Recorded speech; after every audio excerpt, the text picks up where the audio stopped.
Yeah, I'm here. Hey! I'm so glad you're here. No, the dressing room is totally ugly. Yeah, it smells like BO in here. Yeah, listen, Megan looks fat. Have you noticed? Look, the show is ridiculous. They're so lucky to have me. Excuse me. Standing right here. Hang on, one second. Hey, how are you, Megan? Oh, it's so great to see you. But did you just say that I look fat and that the show is ridiculous? No, I said you look fab, and the dough is in nickel cups. What dough? Never you mind. Oh, all right. Well, anyway, I'm really glad that you're here. You'll never know how much this means to me. Me too, Megan. Yeah. Okay, I'll see you out there. Okay, great. Yay! Yeah, sorry, that was Tubbo. I think you're so awesome, it's sad. What? I said you're rad. Oh, well, thank you. Yep. You're rad, too. Okay, well, I'll see you out there, buddy. Okay. Love you. Mwah. You guys? Who is that? I have no idea who that is. From Hollywood, California, it's the Megan Mullally Show. On today's show, Megan's former co-star Sean Hayes, from vanished Cibrian, author Mitch Albom, and dog whisperer Cesar Milan. Now, here's your host, Megan Mullally.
Cesar Milan. Yay. Also a rousing edition of My Audience Got Talent.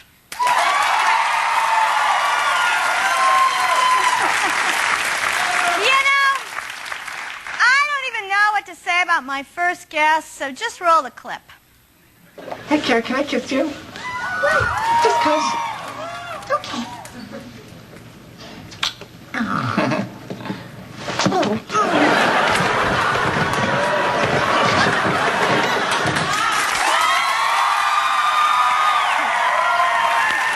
Please welcome the cutest little boy in the whole wide world, Sean Hayes.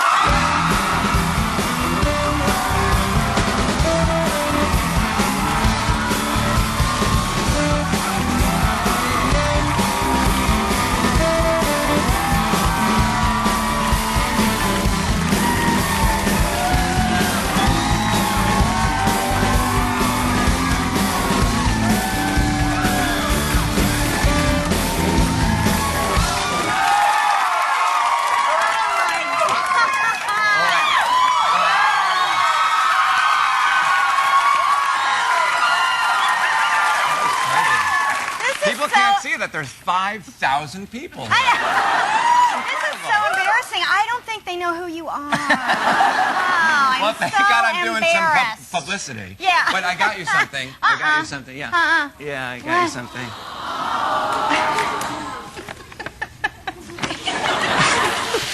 I got you something. What do you think? This is the gift that we give you. Oh! This is the gift. He gave it back to me. You take those pajamas and you put them on and then come over to my house. All right, great. Or leave the pajamas John's at home and just come over. What are we going to talk about? Nothing. I hate you. I'm like sick of you you either. already. Let's just sit here. Okay. I'm bored. So you're here. Entertain me. How much you got? Yeah, I know. It's sad. It's There's a balloon. too weird. A balloon just fell. That was supposed to happen. That was supposed to happen. That's like the fanfare I usually get. Just one balloon. It's just Sean. That's right. We were going to do a whole bunch of balloons, but we were like, nah, just get one. Isn't it weird? Yeah, It's this weird is so weird. I know. And I'm so happy for you, and this is unbelievable that this is what you're doing. I mean, it's incredible. Thank you. What's that? All right. I know that, and it's funny Let's get into the interview. No, I don't want to do an interview with you. I want to make out. Okay. I know that you don't like doing talk shows. I know. I don't love it, no. No. I'm very nervous. Why do you know? You're so cute. Why would you ever get nervous? You're the funniest, cutest boy in the entire world. All right. I don't usually enjoy doing it, but because I don't know, it's nerve-wracking. I don't, we have to No, talk about, we have to act like we're adorable. interesting people, and we're not. You are interesting. You know, it's funny. I don't know. I may have said this before or not, but Sean and my husband have the same birthday, same day, same year, about 50 miles apart, around the same time of day. And our phone numbers are. And their phone numbers are, and they're both 57. Next week, they'll both be 57. You would Boy, know. we are gonna live it. That's like so 80s, right? So that show that we were on together, that was fun. Friends. Yes, friends. We were overpaid. Do you have favorite moments? I mean, I know that I hate when people ask me that in interviews, and now I'm asking you in an interview. No, I don't. There's. What? Another balloon. Okay, we sprang for two. We sprang for two. It was supposed to be a surprise. It's that guy from the Democratic convention who was like, drop the damn balloons. He's still dropping them. I can't remember. It's whatever. I got that wrong. No, my favorite moment, I hate that too because there's so many. How can you pick? But one of my favorite moments was when the show first started, we were becoming friends and getting to know each other, and all of us didn't really know each other, and it was weird. We had to work together like this every day. And action. I don't know you. Let's act. And so Meg's like, well, let's go to a movie or something, right, to kind of get to know each other. And I showed up at your door, and I rang the doorbell completely naked. It was funny, yeah. And you also, the time that you ran. You guys are great. I know, they're great. Cutest band. Cutest boy, cutest band. What am I doing sitting here? I know. So you also took your pants off and ran through the parking lot one time after we had our sexual harassment meeting. That's right. So that was good. Yeah, that was a good moment. We enjoyed that one. Yes, I saw you and Deborah talking about that. Deborah Messing. We can't stop talking about it. Are you familiar with her work?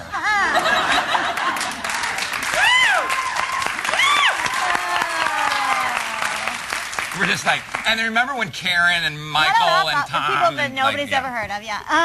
Now, but we did have we had people that everybody's heard of on our show as guest stars. We had giant superstars on our show. The only person never to do our show, Jesus Christ. We couldn't get him. We could booked not solid. get him. He's His booked. agent was like, I can't. So, when American Idol started, because I like those reality shows and you don't really, but I made you watch. Yeah, I like them more now, but I didn't like. Yeah, it's hard to get into them then. Yeah, but that because I always call it Sean, my other husband, because we have such a good affinity with each other, and so it would make me mad and angry that you would not watch those reality shows. So I used to make you. The first year American Idol was on, everybody in the world was watching except me. I'm like, I don't understand. You called me to your dressing room for other reasons.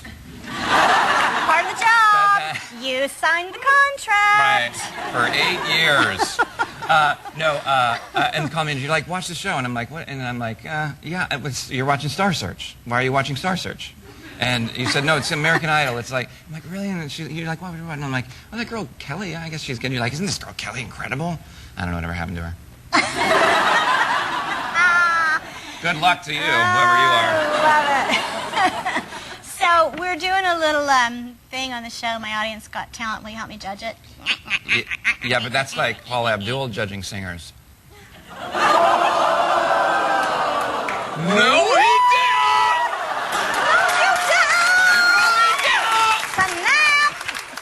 I'm kidding. I have to say, that's a total joke. I love Paula Abdul. She's the nicest person in the world. I was on the plane with her, and I talked to her for an hour. We can cut that out, right?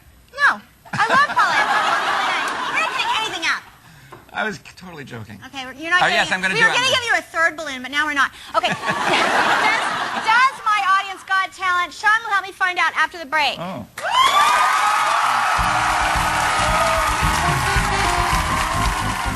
Still ahead, from Vanished, Eddie Cibrian. Next, more with Sean Hayes. Yeah. I don't normally do this, but...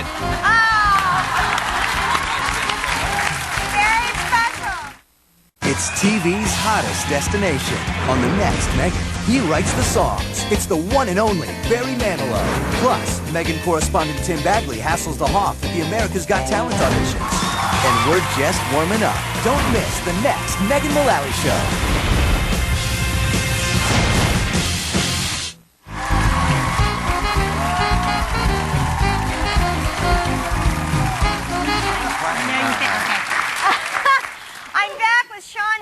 Who I cannot stand. Okay, I've been finding a lot of singers in my audience lately, so I thought it was time for another installment of My Audience Got Talent.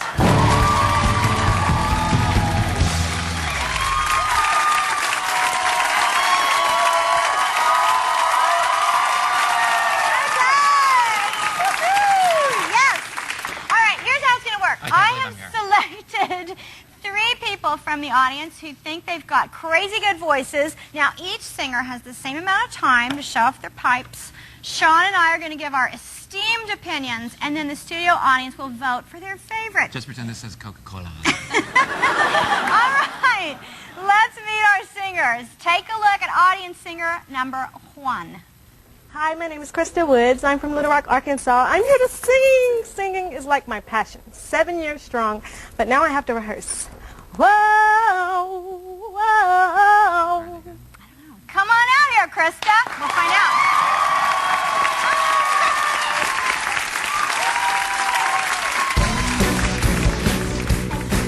Somehow the wires might cross, the tables will turn. Never knew I had such a lesson to learn. I'm feeling good from my head to my shoes. Know where I'm going and I know what to do. I'm coming back with a point of view. I got a new attitude. I'm in control, my worries are few. 'Cause I got love like I never knew. Ooh, ooh, ooh, ooh. I got a new attitude. I got a new attitude. Hey. Wow. Wow, okay. I don't normally do this, but... Thank you.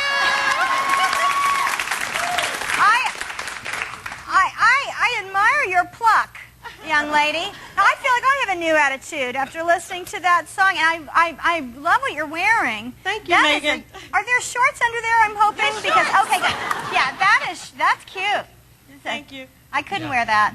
All right. Let's take a look at audience singer number 2. Hey, I'm Dave Dopel. I'm from Simi Valley, California. I'm a musician. I play drums. I play guitar. And I'm super excited to be here because I'm also a singer. And I am a rock star. Ooh, let's welcome Dave.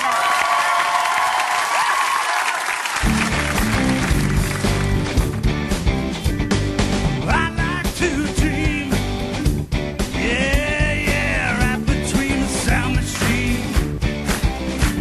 On a cloud of sound I get in the night, any place it goes is right. Goes far, lies near, to the stars away from me. When you don't know what we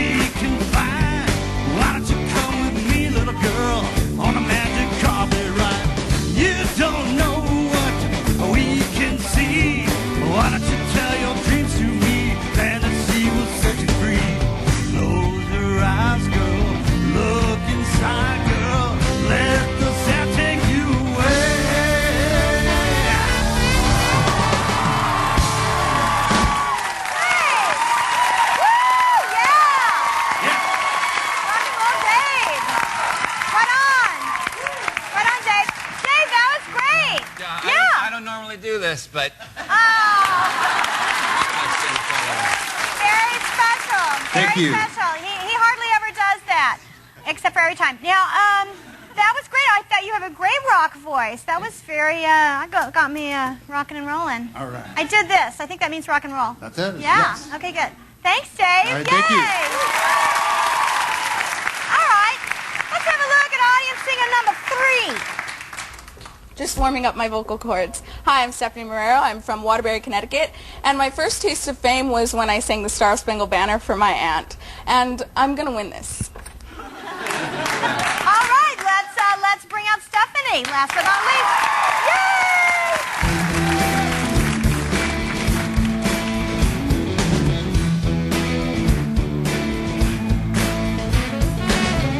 Big wheels keep on turning.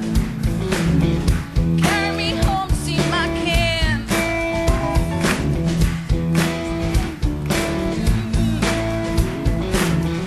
This Alabama once again, I think it's a sin. Singing Sweet Home Alabama. Singing songs so blue. Sweet Home Alabama, yeah. Lord, I'm coming home to you. Oh, sweet home Alabama.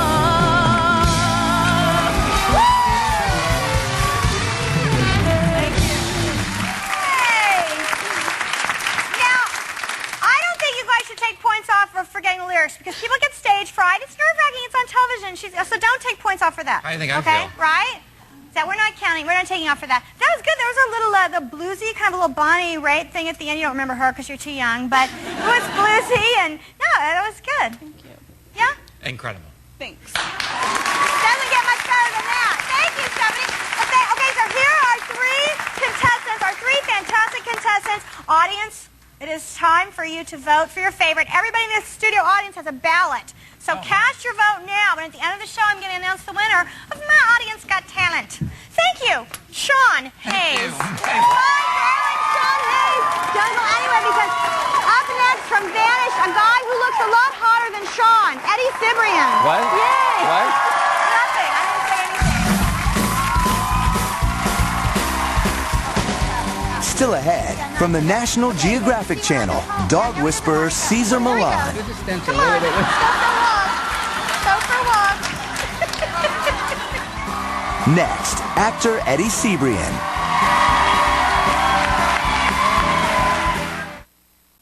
Next, Megan, it's the one and only Barry Manilow. Plus, correspondent Tim Bagley hassles the hall.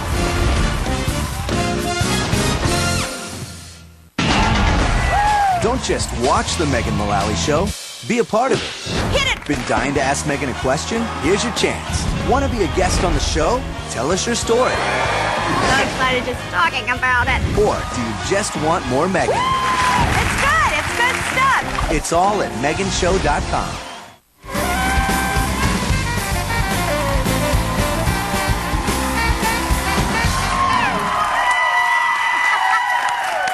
Why is my band so cute? They're so cute. My next guest plays an FBI agent in search of a missing senator's wife on the new series Vanished. Take a look. I'm logged onto a computer. I'm kind of not supposed to be here. I need you to trace my PDA signal and open up a link. Anything in particular I'm looking for? Upload first, ask questions later. You getting this? Let me know when it's later so I can start asking those questions. Step away. Keep it slow. Please welcome Eddie Cibrian.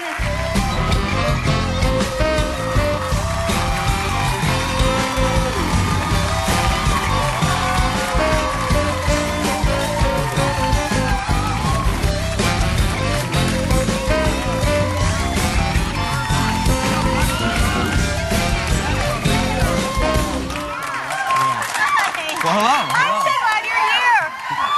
We were trying to figure out how we knew each other because years ago we had some mutual friends and We were taking a little stroll down memory lane. Yes. You were, back when you were younger, had a slightly goofier quality, which you've shed completely. Are you kidding me? I'm still the goofiest man now alive. you're a hunk. No way. Well, that's good. It's always good to keep that goofy thing going, right? I agree. The yes. inner child. Yeah. I'm a dork. Yeah. So, did you see My Audience Got Talent? I did see it. Yeah, very impressive. Any favorites? You know, I kind of like anyone who has more hair on their face than their head. You got to vote for. And Dave, you know, that's a rock star. Interesting voting criteria. Don't let that influence you. No. Don't be influenced by it. But you had no Simon Cowell on your panel, you know? It's just like you two are always like, that was great, you guys are wonderful, and there's no criticism. We love everybody. Yeah. No, we love everybody. That's good. Yes, we're bringing out the best. That's good. In everyone. Now, you yourself, young man, were in a band a few years ago. Yeah, what a terrible mistake that was. No. Yeah, it was. Yeah. No, it was not. What was it? Well, it was a band. It was called Three Deep, and you know, we spent 2 years kind of touring around, and we performed, you know, some big venues and made no money. So, but that's it. I don't sing anymore. No, come on, you don't sing anymore? No, Even in the shower or in the car? Or? No, you know, I sing to my son. I used to sing to my son. You know, he's 3 now, and every night, you know, growing, I mean, you know, when he was 1, when he was 2, he loved 3 songs. You know, Twinkle Twinkle Little Star. What was the other one? You Are My Sunshine and the Itsy Bitsy Spider. So you sang 3 really quickly, and then you tuck him in and he says, good night, Daddy. And then it was just one day, you know, I said, okay, here we go, the Itsy Bitsy. No more songs, Dada. I said, no more songs? And then the same thing, my wife would go and try it the next day. Okay, all right, here you go, Mason. The Itsy no more songs, Mama. And that was it, so we don't sing anymore at the house. Goodness. Yeah. Oh, it's sad, right? When they grow up, oh, there they are. What a beautiful group. Thank you. Now, what does your wife do? How did you guys meet? Yes, I am a lucky man. She's a model, but you know, she's a stay-at-home mom now, and we met at a bar, at a club. I like it. You always meet quality people at clubs. I'm telling you. I was at a club and she was at a club, and I walked in and I saw her and I was just floored. You know, she was so beautiful, and we just kept staring at each other, and then finally we had a mutual friend who, you know, kind of coincidentally knew each other, knew her, knew me, and so he introduced us, and I told her then that I was going to marry her. You have some drinks at clubs and you say things, and you wake up the next morning and you're like, what did I say? But I really meant it, and you know, here we are. You know, wow, yeah. That's amazing. Yeah, well, so I'm glad it worked out. I'm glad will too. you stick around for a little bit? Love to. Okay, yeah. Good, because we're going to have more with Eddie right after that.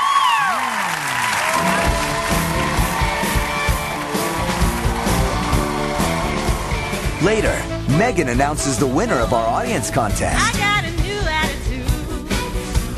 Why don't you tell your dreams to me, and the sea will set you free. Sweet home Alabama, yeah. Okay. Put on your shoes. I'll buy you dinner. I'm not hungry. How about you?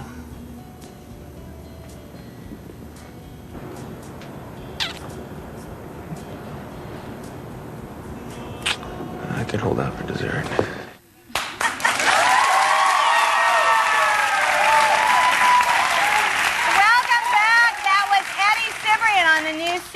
Vanished. Could we practice that scene together right now? I just thought, do you want to practice it again with me? It's or? basically how it happened. I mean, that was my first scene that I shot when they brought me onto the show. You're you know, kidding. yeah, and they're like, okay, here's the scene that you're going to shoot, and you know, Rebecca came and said, hi, I'm Rebecca. Rebecca I said, hi. Gayheart, yeah, and I said, hi, I'm Eddie.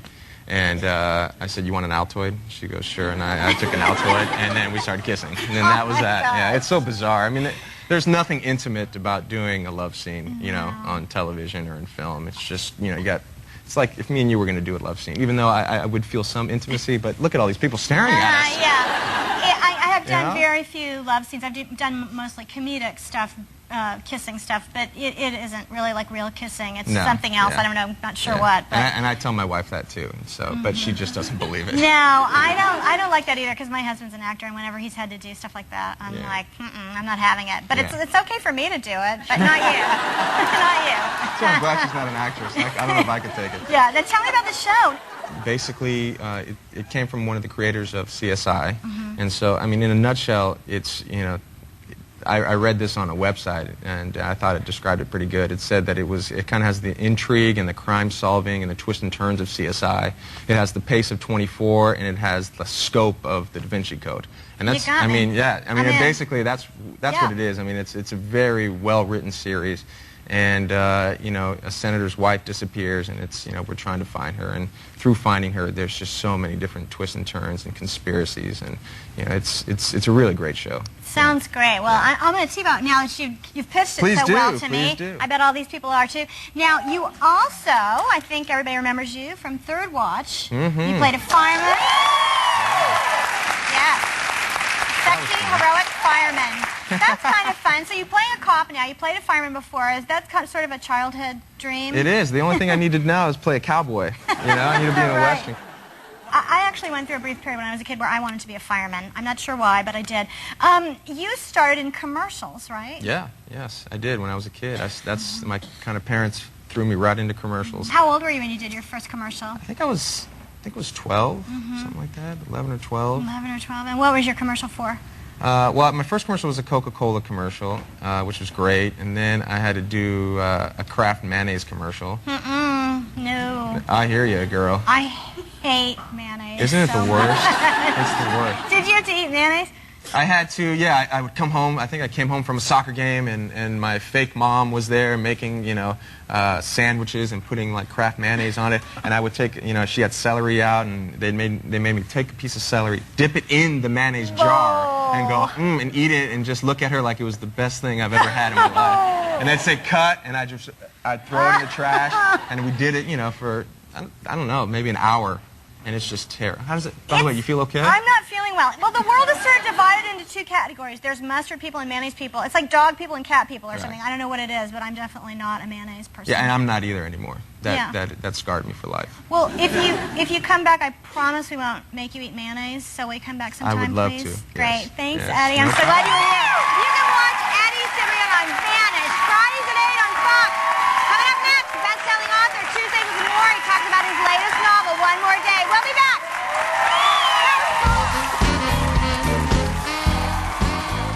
Coming up, Cesar Milan, the dog whisperer. She'll be cool with the other dogs. Next, author Mitch Albom. Tell us a little bit more about your new book for One More Day. If you're going to be in the Los Angeles area and would like tickets to our show, go to www.meganshow.com or call us at 1-888-MEGAN-LIVE.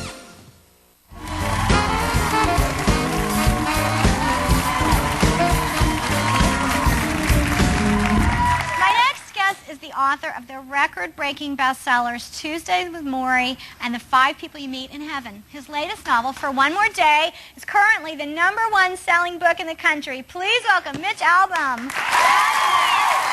Congratulations. Thank you very much. Thank you. Gosh, unbelievable. I mean, it must be getting old by now. No, that doesn't get old. It doesn't get old. So did you ever suspect in your life that you would have a book? Tuesdays with Maury was on the New York Times bestseller list for 4 years. Yeah. It's been on for the 4 years. Unbelievable. Yeah, no, I only wrote that book to pay my old professor's medical bills. And we gave him all the money, and nobody really wanted to publish it. Most people said, no, nobody wanted to read it. Gave him the money for his bills, and they printed 25,000 copies, and we thought, I thought I'd be selling them out of the trunk of my car for the rest of my life. And then something happened with it, and people just took to it, and it became something I never could have imagined. Unbelievable. Your books, they seem to deal with subjects that everybody can relate to. And how do you choose the topics that you're going to write about? Well, a lot of authors put out a book every year. They're sort of on a schedule, and they have to get it every February. They have to come out. And I don't. I'm extraordinarily slow. And it took me 6 years between Tuesdays with Maury and The 5 People You Meet in Heaven, and 3 years between that and For One More Day. And I just sort of wait until I hit upon something that sort of hits me in my own gut, or maybe might bring a tear to my eye or something like that, because I figure if it doesn't move me, I don't know how I'm supposed to move anybody else. And when I come upon one of those, then I think, okay, maybe this will be a good subject. Well, I know a lot of people are very familiar with Tuesdays with Morrie and the 5 people you meet in heaven, but tell us a little bit more about your new book, For One More Day. Well, after the 5 people you meet in heaven, a lot of people came up to me and said, oh, I love that idea. A guy could meet members of his family in heaven. What I wouldn't give for one more day with, somebody, often it was a mother or a father. So I thought, well, that's actually kind of a pretty interesting idea. What if somebody got one more day with somebody who was lost? So I put together a story about a sort of mother-son relationship, about a boy who never really appreciates his mother when he's younger, and when he gets older she dies and he kind of misses it, and later on in his life he's sort of down on his luck and he decides he doesn't want to live anymore, and he goes back to his small hometown to sort of do himself in, and he staggers into his old abandoned house and he opens the door and he steps inside and he hears his mother's voice calling him from upstairs like when he was a child. And he discovers she's still living there, as if she never died, as if nothing ever happened. And this begins this one last day that he gets back with her, which for her is just another day of chores and moving around the house, but for him is that chance that everybody talks about, oh, if I had that day back, and we find out what he actually does with it. Well, I read the book, and there are a lot of very poignant moments. I mean, it's really great what you're able to do. Thank you for reading it, by the way. Yeah. Well, some people just look at it, but I'm a good you read student. it. I'm a good Thank student, you. yeah. I'm a little bit of a perfectionist in that regard. Now, it's a very personal, your books are very personal. Is there any of you, of course Tuesdays with Morrie is a memoir. Yeah. I think it's the biggest selling memoir of all time, right? It is, yeah. Thank you. And then For One More Day, is there a lot of you in this book too? There is. Charlie, the character in there when he was a boy, there's a lot of incidents that actually took place with him that actually took place with myself and my own mother. Yeah, I took her from my life. Yeah. I can tell you one if you like. Yes, please do. Well, because the reason I say that is because there's actually visual evidence at the back of the book that this is a true story. So it's not one of those things where people say what happened to me, but there's actually a picture of me dressed up as a mummy. Yeah. And this is actually a story inside the book as well. Early on in the book, I think. Yeah. When I was 6 years old, my mother decided instead of buying a Halloween costume, she would make it. And she made this mummy costume out of rags and toilet paper and wrapped me all up with Scotch tape. And somehow she thought this was going to hold up, except we went on a Halloween parade that they did in the schools back in those days. And after about one block, it started to pouring rain. And I don't know if you've ever taken toilet paper out in the rain, but that doesn't hold up. And so by the time I got back to the schoolyard where all the mothers were, I was this glob of just wet toilet paper and sunk rags. And she had me wear my pajamas underneath it, so I was in my pajamas. And I saw her there, and she looked at me, she went like that. And I pointed at her, I said, "You ruined my life." Well, in the book, there are chapters called Times My Mother Stood Up For Me, and there are chapters called Times I Did Not Stand Up For My Mother, and that's one of those That's one of the ones times. I didn't stand up for my mother, yeah. And you think that's kind of how life works, isn't it? Your mother's always jumping in front of the train for you. She's always saying, going to school and saying, "My kid would never do that," and of course you did it, And then you on the other side, when you're growing up, you're always saying, "Oh, Mom, get away, stop kissing me, drop me a block from school so my friends don't have to see you," all those things. So if you ever added up those two categories, they would be so imbalanced. It's the reason that every mother at some point in her life turns to her child and says, "I hope you have children, and I hope they treat you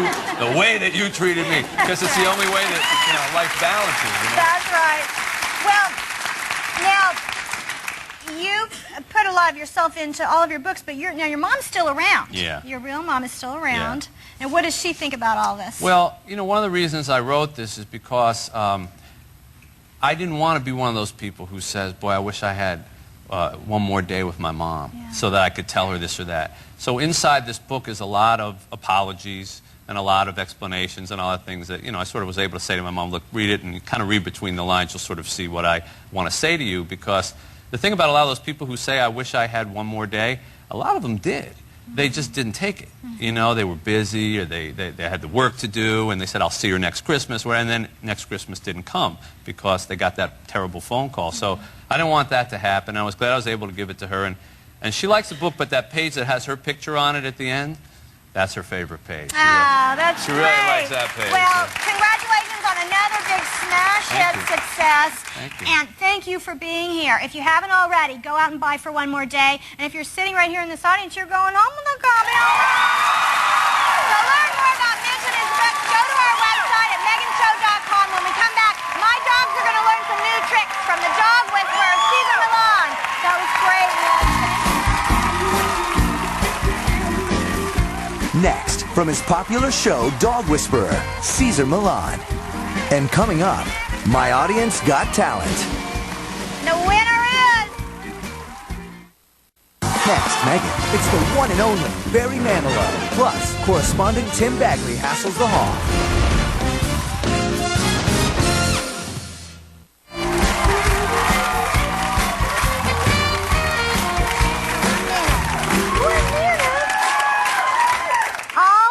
Of us are very excited about my next guest. He's been called the Dr. Phil of dogs. Take a look. Yeah, don't look at her. No touch, no talk, no eye contact. Yeah. So this is the rules, okay? The rules is no touch, no talk, no eye contact. Okay. Really? No eye contact. No eye contact. Yeah, because you're talking with that. Look, see? No touch, no talk, no eye contact until she is in a calm, submissive state. Then I can share my love.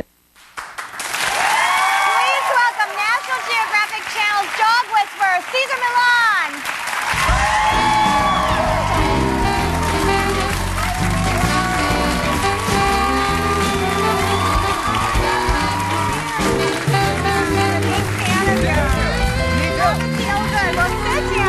This is fantastic. You guys, he's going to save you. He's going to fix all your problems. We don't have any issues. Yes, that's what they're telling me right now. We're perfect. Yes. So this is Willa, and this is Elmo, and you, I know at your ranch that you keep, you have 50 dogs. Yes. How in the world do you do that? Look, I'm having trouble with these two. How do you do it with 50? Well, see, the concept of fulfilling the dog's life is exercise, discipline, affection. So I have to walk 50 dogs every single day. And I have to be in front of that walk. They're not in front of me. They're behind me following the pack leader. So every day you have to do it because it's about consistency. Yeah, they don't understand Saturday and Sundays on my birthday, so they really don't care. That's great. It's great that you do it. And some of your dogs there are rescues, and some of them are there from clients who have dogs who have some problems that they'd like addressed, yes, right? 50% of them are rescue, and those are the guys that keep the karma going. And 50% of them are, belong to clients, so those are the guys who keep the business going. That's good. Got to do that too, right? That's right. Now, how in the world did you develop this incredible connection you have with dogs? I feel fortunate that I grew up in a farm. So in a farm, the principles are different than in the city. In the city, they tell you to give affection, affection, affection. In the farm, you have to make sure you're the pack leader before you give affection. Yeah, that makes a lot of sense. Well, what do you think the number one, do you think that's the big mistake that people make with their dogs, is that they give them too much power, or they allow them to be too... Well, I think that because they humanize them first, they treat them like a human, so they talk to a dog and they... Totally do that, he understand what I'm saying.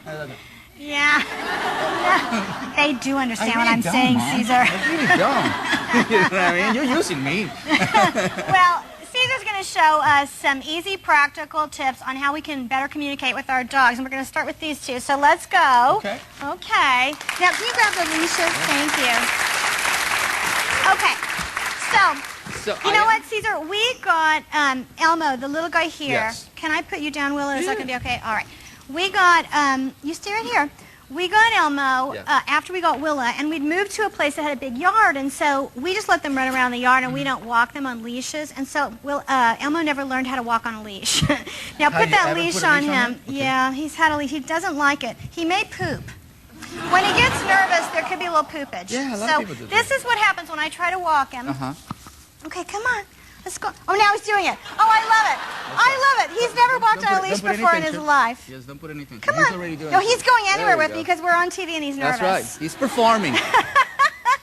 Oh, now you do it. That's Usually he sits down, you just drag him across the floor on his butt like that. Not today. Yeah, not today. Okay, but see when I'm at home. Now he doesn't want to go. Oh, there he goes. This is tension. Come on. Let's go for a walk. Go for a walk. He's sidestepping. You just like set him back. I did? Yeah, he was doing great. I know. And then you put tension. And then I'm sorry. I'm trying to entertain the audience, which is bad. At the dog's expense. I will never do that again, That's Elmo. right. All right. Do it again. Okay. No. Yes. Go. Okay, come on. Let's go. Come on, There Elmo. we go. No That's tension. Good doggy. That's right. Good doggy. See, they That's don't good like boy. the tension. Willa, come on. She's wound good. up like a That dollar energy watch. is really come on, good. He's Elmo. celebrating. That's good Very boy. good. Wow. Okay. Now Willa isn't always so excited when she meets other dogs, and I see. Just keep her like that. She's doing. Oh, he. Yeah, this is a girl. This is a boy. Girl. All right. So Willa doesn't do that great around other dogs. No, so they're here fine. comes, oh, look how cute. That's okay, right. see, look. That's right. That's very good. This is good. Just stand up if you want to. That's Okay. right. A little territorial. Yeah. That's right.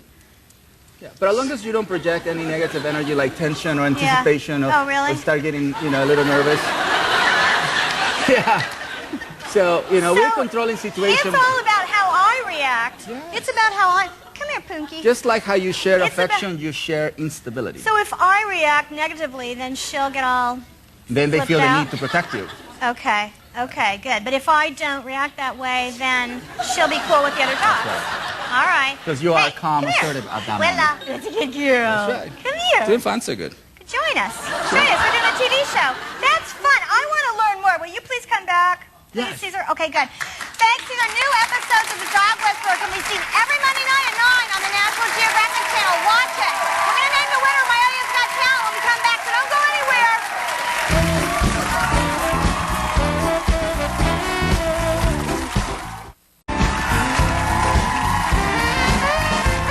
All right, the audience has spoken, and it is now time to find out who's got talent. Since this is daytime television, of course, that means free stuff. So the winner will be receiving this Zizzle pinball machine. And our runners-up will each get a $50 Megan Mullally iTunes gift card. All right? Now, before I announce the winner, here's a recap.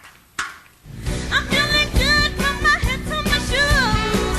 Know where I'm going and I know what to do. Close your eyes, girl. Look inside, girl. Let the sound take you away. Sweet home Alabama, singing songs so blue. All right. Can I have a drum roll, please? The winner is contestant number 2, Dave Doble. Eddie Cibrian, author Mitch Albom, and the Dog Whisperer, Cesar Milan. Thanks for watching.